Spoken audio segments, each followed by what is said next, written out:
नमस्कार, मैं हृदय कुमार पृथ्वीराज पूर्वी चंपारण से आप सबका स्वागत करता हूं। और बिहार लोक सेवा आयोग के द्वारा उच्च माध्यमिक विद्यालयों में प्रधानाध्यापक के पद के लिए नोटिफिकेशन जारी कर दिया गया है। तो आइए हम देखेंगे कितने अंकों की परीक्षा होगी, कितने आपको मेरिट लिस्ट में कितना न्यूनतम मार्क्स लाना होगा। साथ में आज देखेंगे कि उम्र सीमा में क्या छूट दी गई है और कितनी बार कोई परीक्षा दे सकता है। इन सारी विषयों की जानकारी हम इसमें लेंगे।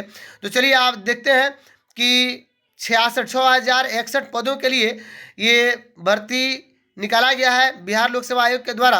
और ये सभी लोग 10+2 में प्रधानाध्यापक के पद पर बहाल होंगे, जिसमें अलग अलग कैटेगरी का आप देख रहे हैं कि अनारक्षित वर्ग के 1340, आर्थिक रूप से कमजोर वर्ग 576, अनुसूचित जाति 1283, अनुसूचित जनजाति 128, अत्यंत पिछड़ा वर्ग 1595 और पिछड़ा वर्ग 1139। आप देख सकते हैं कि 2000 ये 6,061 है, जिसका 35% अर्थात 36 आरक्षण के फलस्वरूप यहाँ पे आप देख सकते हैं कि दिया गया है कि ये सभी अलग अलग कि इनको भी महिलाओं को इसमें मौका मिलेगा। 2014 महिलाएं परीक्षा देंगी 6,061 के अलावा। अब आगे देखते हैं कि इसमें आपको सबके लिए दिव्यांगजन वगैरह के लिए भी दिया गया है कि कितना कितना इसमें रहेगा सीट। जैसे कि दृष्टिबाधित के लिए 59 है। अगर आप मेरे चैनल पर नए हैं तो प्लीज़ मेरे चैनल को सब्सक्राइब कीजिए, लाइक कीजिए, शेयर कीजिए, कमेंट कीजिए और आगे बहुत कुछ जानने की हम कोशिश करेंगे। बने रहिए मेरी इस वीडियो पर। 59 देख रहे हैं, दृष्टिबाधित के लिए, मुख्य बधिर के लिए 59 है, अस्थिर दिव्यांगता के लिए 60 है और मनोविकार दिव्यांगता के लिए आपको 60 है। यानी ये रिक्ति है 60-60। अब आगे बढ़ रहे हैं कि कोटिवार इसमें दिया गया है किसके लिए, तो अनुसूचित जनजाति कल्याण विभाग के अंतर्गत भी मात्र तीन पद हैं। वो तीनों पद आप देख सकते हैं कि पिछड़ा वर्ग के लिए एक है, अत्यंत पिछड़ा वर्ग के लिए एक है और अनुसूचित जाति के लिए एक है। यहाँ पे ऑलरेडी लिखा हुआ है। अब आगे बढ़ रहे हैं कि वेतनमान क्या होगा। आपका वेतनमान इसमें 35,000 रुपया रहेगा। जो प्रधानाध्यापक बनेंगे 10+2 में उनका वेतनमान 35,000 रुपया रहेगा। और यह भारत से जो भी नागरिक हैं, जो बिहार के निवासी हैं, वही लोग यहाँ पे अप्लाई करेंगे। स्पष्ट लिखा हुआ है कि भारत के नागरिक तथा बिहार के निवासी। यहाँ पे देख सकते हैं 1 नंबर में कि भारत के नागरिक हो तथा बिहार राज्य के निवासी हो। साथ में 50% अंक के साथ आप अगर स्नातकोत्तर यानी MA किए हुए हैं, ये जरूरी है। अब कुछ परसेंटेज की छूट है, जैसे 5% की छूट है। तो किनको छूट है, तो दिव्यांग महिला के लिए छूट है, आर्थिक रूप से कमजोर के लिए छूट है, पिछड़ा वर्ग अत्यंत पिछड़ा वर्ग के लिए भी छूट दिया गया है 5%। यानी अगर उनका 45% भी रह रहा है MA में तो भी भर सकते हैं फॉर्म। आगे बढ़े हैं, मान्यता प्राप्त संस्था से B.Ed या B.Ed या BSc उत्तीर्ण होना चाहिए उन लोगों को। आगे देख रहे हैं कि 2000 वर्ष के बाद जो नियुक्त शिक्षक हैं तो उनका आप कम से कम पात्रता परीक्षा में उत्तीर्ण होना चाहिए। और उसके पहले जो भी हमारे शिक्षक हैं तो वे दक्षता उस समय होती थी, तो दक्षता में उत्तीर्णता उनकी होनी चाहिए। 2012 के पूर्व नियुक्त पंचायती राज यहाँ पे देख रहे हैं कि लिखा हुआ है कि परीक्षा में उत्तीर्णता आवश्यक होगी। यहाँ पे देख सकते हैं आप शिक्षकों के लिए दक्षता परीक्षा 2012 के लिए यहाँ पे देख रहे हैं कि दक्षता परीक्षा के लिए ये आवश्यक होगी। अब आगे आप देखेंगे कि इसमें जो है जितने सरकारी स्कूल में जो पढ़ाते हैं शिक्षक, उनके लिए हम अनुभव भी देखेंगे क्या क्या रखा गया है। लेकिन CBSE, ICSE और BSCB से संबंध जो भी विद्यालय में कार्यरत शिक्षक हैं और जो दक्षता परीक्षा पास हो या पात्रता परीक्षा जिससे CTET हो, टेट हो, पास होंगे सभी भर सकते हैं। यानी टेट यानी STET जो फर्स्ट सेकंड पेपर जो है पास होंगे तो भरेंगे। अनुभव क्या चाहिए, देखिए अनुभव के लिए स्पष्ट रूप से इसमें है कि अगर आप नियोजित शिक्षक हैं तो उनके लिए 8 वर्ष जो है, माने जो भी नगर निकाय संस्था के या जिला परिषद के हैं। लेकिन जो CBSE, ICSE या उससे संबद्धता प्राप्त विद्यालय में जो माध्यमिक शिक्षक के पद पर कार्य कर रहे हैं उनके लिए कम से कम 12 वर्षों का इसमें दिया गया है कि 12 वर्ष लगातार सेवा उनका होना चाहिए। यानी नियोजित शिक्षकों के लिए 8 साल जो बिहार में काम कर रहे हैं 10+2 के लिए, हाई स्कूल के लिए जो वहाँ पे अपना योगदान दिए हैं, या राज्य सरकार के विद्यालय में पंचायती राज संस्था नगर निकाय अगर 10+2 में भी अगर 4 साल भी नौकरी किए हैं तो वे भी भर सकते हैं। लेकिन 8 वर्ष उनके लिए रखा गया है जो माध्यमिक शिक्षक के रूप में कार्य किए हैं। माध्यमिक शिक्षक के लिए यानी हाई स्कूल में जो काम किए हैं उनका 8 साल होना चाहिए कम से कम लगातार सेवा। 10+2 में जो काम किए हैं बिहार के विन के उनकी सेवा मात्र यहाँ पे 4 वर्ष रखी गई है। लेकिन CBSE और ICSE, BSCB से स्थायी समानता प्राप्त विद्यालय में अगर 10+2 में वो लोगों ने पढ़ाया है बच्चों को उनकी, तो 10 वर्ष उनकी लगातार सेवा होनी चाहिए। अर्थात आप समझ गए कि इसमें हमें क्या बताना है कि जो भी नियोजित है हाई स्कूल तक पढ़ाए हैं उनका 8 साल, जो 10+2 तक पढ़ाए हैं उनका 4 साल, और जो CBSE या BSCB या उससे संबंध जो प्राप्त यानी जो भी प्राइवेट विद्यालय है जिनको ये मतलब कि ऑथराइज्ड है ICSE, BSCB और CBSE से संलग्न है, तो उनको 12 साल, और जो CBSE, ICSE, BSCB में 10+2 में अगर है तो उनको 10 साल। 12 साल किनको, जो हाई स्कूल में पढ़ाए हैं प्राइवेट विद्यालयों में। तो इस तरह से सिर्फ सरकारी नहीं बल्कि प्राइवेट विद्यालय के जो भी शिक्षक भर सकते हैं, बशर्ते कि उनका स्कूल CBSE, ICSE और BSCB हो। साथ में उनके वेतन की भी जानकारी ली जाएगी कि आपका भुगतान हुआ है कि नहीं। तो अगर आप मेरे चैनल पर नए हैं तो प्लीज़ मेरे चैनल को सब्सक्राइब कीजिए, लाइक कीजिए, शेयर कीजिए, कमेंट कीजिए। अगर फेसबुक पर देख रहे हैं वहाँ भी मुझे फॉलो कीजिए। और आगे बढ़ते हैं कि प्रशिक्षण अर्हता प्राप्त करने की तिथि जो बात की हो, देखिए बहुत इंपॉर्टेंट बात है कि ये गणना कब से होगी, 8 साल, 10 साल या 12 साल। तो स्पष्ट यहाँ पे लिखा हुआ है कि गणना कब होगी, या तो योगदान तिथि से या प्रशिक्षण अर्हता प्राप्त करने की तिथि, जो बाद में होगी। तो 100% है कि प्रशिक्षण तिथि जो आपका होगा वहीं से आपकी गणना होगी। अब आगे बढ़ना है कि पंचायती राज संस्था के जो विद्यालय के जो प्रधानाध्यापक है वे अनुभव प्रमाण पत्र तो मान्य होगा, लेकिन जब उनका क्या कहते हैं कि चयन के उपरांत जब नियुक्ति के समय उनको प्रतिहस्ताक्षरित अनुभव प्रमाण पत्र उनको दिखाना पड़ेगा, जो DPO से जिला कार्यक्रम पदाधिकारी स्थापना के द्वारा प्रतिहस्ताक्षरित किया जाएगा। आगे जो CBSE वगैरह जो है उनके जो भी प्रधानाध्यापक है के स्तर से निर्गत किया गया मान्य होगा, और जो उनका जो अनुभव प्रमाण पत्र होगा। तो इस प्रकार आपने देखा कि यदि पूर्व के देखिए अब एक और चीज़ है, अगर कोई काम किया है CBSE, ICSE, BSCB में और फिर नगर निकाय वगैरह में भी आ गया माध्यमिक उच्च माध्यमिक में, तो ऐसी स्थिति में उनके क्या किया जाएगा, उन कार्यों को जोड़ा जाएगा। उनके जितने साल किए हैं CBSE, ICSE, BSCB स्कूल में, और जितने साल आपको सरकारी जो स्कूल है उसमें किए हैं, उन दोनों के अवधि को जोड़ करके कम से कम 12 वर्ष होना चाहिए। एक और चीज़ है कि अगर 10 वर्ष भी यहाँ पे दिया गया है, उनके लिए दिया गया है कि उच्च माध्यमिक में अगर काम किए हैं यानी 10+2 में, ये 12 वर्ष उनके लिए है। जो हाई स्कूल में काम किए हैं, जो प्राइवेट वगैरह है, सरकारी में भी चले गए तो उनको जोड़ा जाएगा, और जो प्राइवेट में थे और सरकारी में 10+2 पे चले गए उनके लिए 10 वर्ष का अनुभव रखा गया है। तो ये अनुभव अलग अलग है। कंप्यूटर, संगीत, ललित कला और नृत्य शिक्षक भी प्रधानाध्यापक बन सकते हैं, लेकिन उनके लिए एक शर्त है, क्योंकि उनके लिए ये बनने के लिए BEd की जरूरत नहीं होती है या BSc के लिए जरूरत नहीं होती है, लेकिन वो अलग से अगर क्या कहते हैं BEd किए हुए हैं या BEd किए हुए हैं, BSc किए हैं सर्विस में ही या सर्विस के पहले, तो वे भी अगर चाहे तो भर सकते हैं, बशर्ते कि उनके पास अनुभव उतना होना चाहिए। अर्थात सिर्फ संगीत और क्या कहते हैं कि ललित कला, कंप्यूटर की जानकारी या नृत्य के टीचर के रूप में आपको मौका नहीं दिया जाएगा, बशर्ते कि आपके पास BEd, BAd या BSc हो डिग्री। उम्र सीमा की बात जब की जा रही है तो उम्र सीमा जो हमारे नगर निकाय संस्थान या पंचायती राज संस्थान के जो भी शिक्षक है उनके लिए उम्र सीमा निर्धारित नहीं किया गया है, लेकिन CBSE, ICSE और BSCB से जो हमारे टीचर कार्यरत हैं उनकी उम्र सीमा 1/8/2000 आपको 24 को न्यूनतम 31 वर्ष 1/8/2023 को न्यूनतम 31 वर्ष और अधिकतम 1/8/2023 की बात की जा रही है। देखिए 24 यहाँ नहीं लिखा गया है, 1/8/2023 की बात की जा रही है कि 23 वर्ष, जबकि ये होना चाहिए 2024 जो भी हो, लेकिन यहाँ पे लिखा गया है। ध्यान देने वाली बात है कि 1/8/2023 को 31 वर्ष और अधिकतम, यानी जनरल कैटेगरी के लिए 47 वर्ष, अत्यंत पिछड़ा वर्ग के लिए या जनरल कैटेगरी के महिला के लिए 50 वर्ष, और अनुसूचित जाति जनजाति या पुरुष महिला के लिए 52 वर्ष यहाँ पे दी गई है। शिक्षा विभाग के अंतर्गत जो भी प्रधानाध्यापक के लिए अप्लाई करेंगे उनका 1/8/2022 से लेकर के 1/8/2023 तक उपयुक्त वर्णिका अधिकतम उम्र सीमा के आधार पर पात्रता रखते हैं।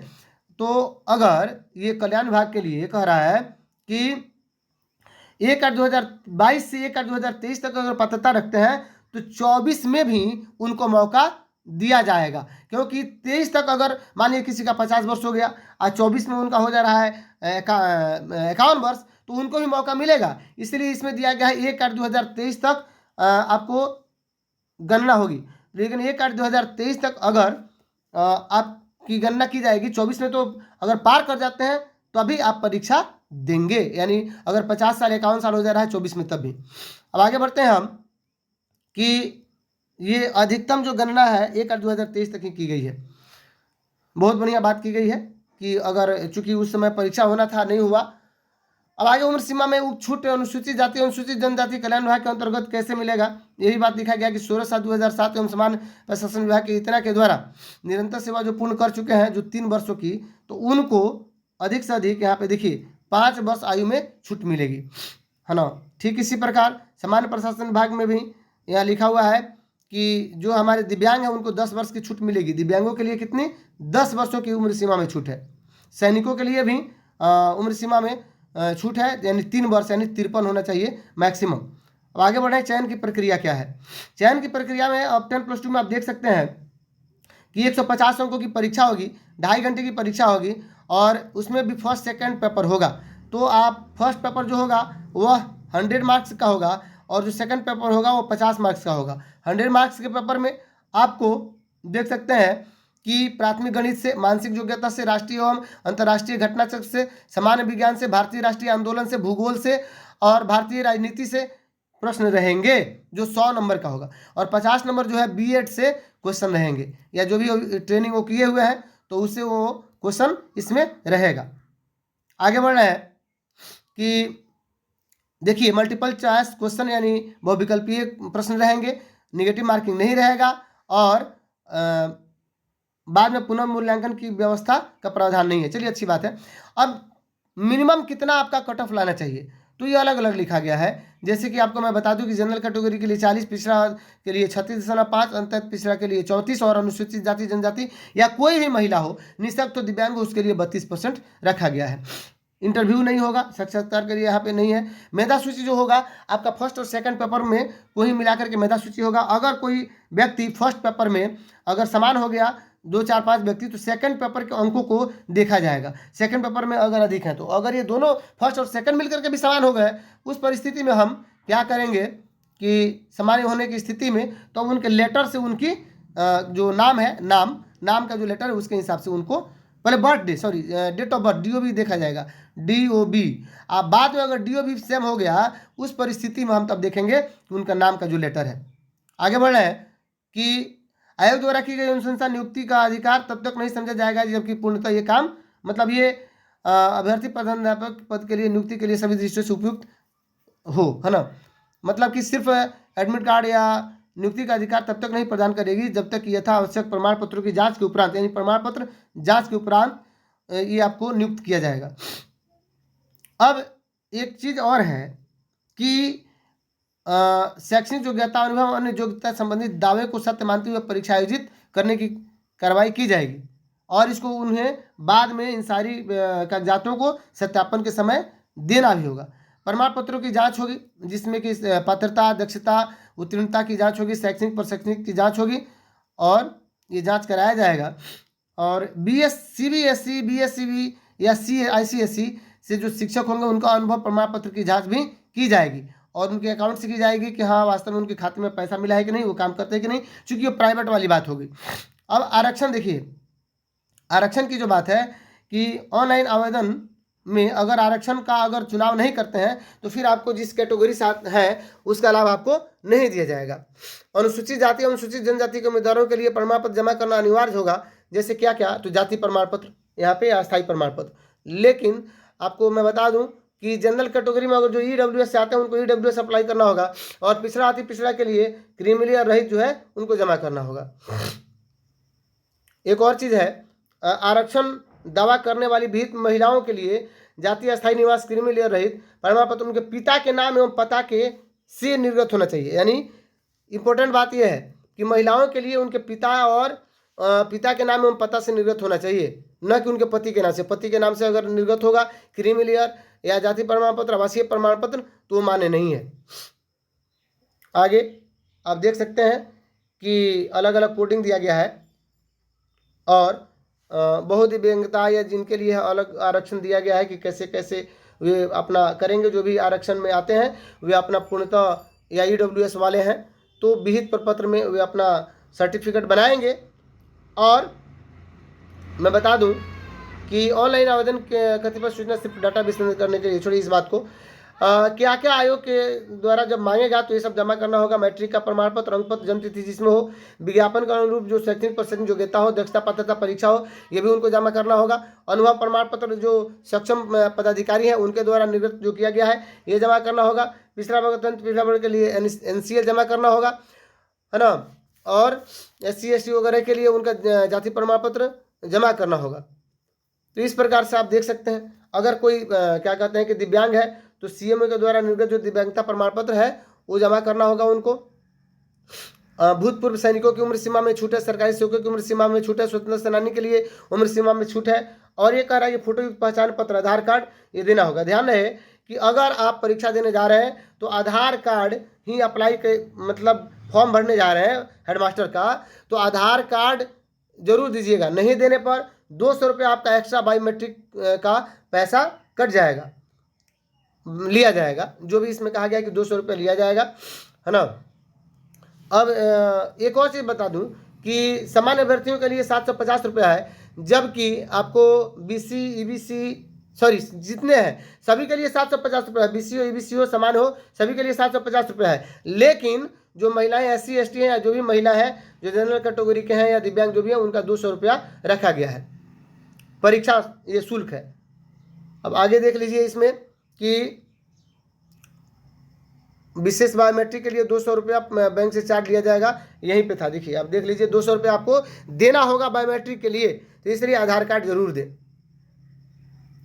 अब आइए परीक्षा कब होगी, तो ऑनलाइन आवेदन प्रारंभ करने की तिथि, परीक्षा तो होगी हमको लगता है कि ये अप्रैल में हो या मई में हो, लेकिन ऑनलाइन अप्लाई करने की जो तिथि है 11 मार्च 2024 है और अंतिम जो है वह 2 अप्रैल 2024 तक आप अप्लाई कर सकते हैं। साथ में ये निर्देश भी दिया गया है कि STET में जो भी पास है तो उनका BSCB यूनिक ID और निर्गत तिथि के स्थान पर परीक्षा पर प्रकाशन का तिथि अंकित करेंगे जो एग्जाम में जो फॉर्म फिलअप करने में जो आएगा। तो इस प्रकार आपने देखा कि बहुत सारी बातें हैं और ये सबके लिए है जो भी हमारे योग्य उम्मीदवार हैं, सरकारी हो या प्राइवेट हो, 10+2 में उनकी बहाली होगी। विशेष कुछ इसमें है नहीं, महत्वपूर्ण निर्देश दिया गया है। तो अगर आप मेरे चैनल पर नए हैं तो प्लीज़ मेरे चैनल को सब्सक्राइब कीजिए, लाइक कीजिए, शेयर कीजिए, कमेंट कीजिए। और फेसबुक पर देख रहे हैं वहाँ पर मुझे शेयर कीजिए, लाइक कीजिए, सब्सक्राइब कीजिए, फॉलो कीजिए वहाँ पे। मिलते हैं नेक्स्ट वीडियो में, तब तक के लिए थैंक यू।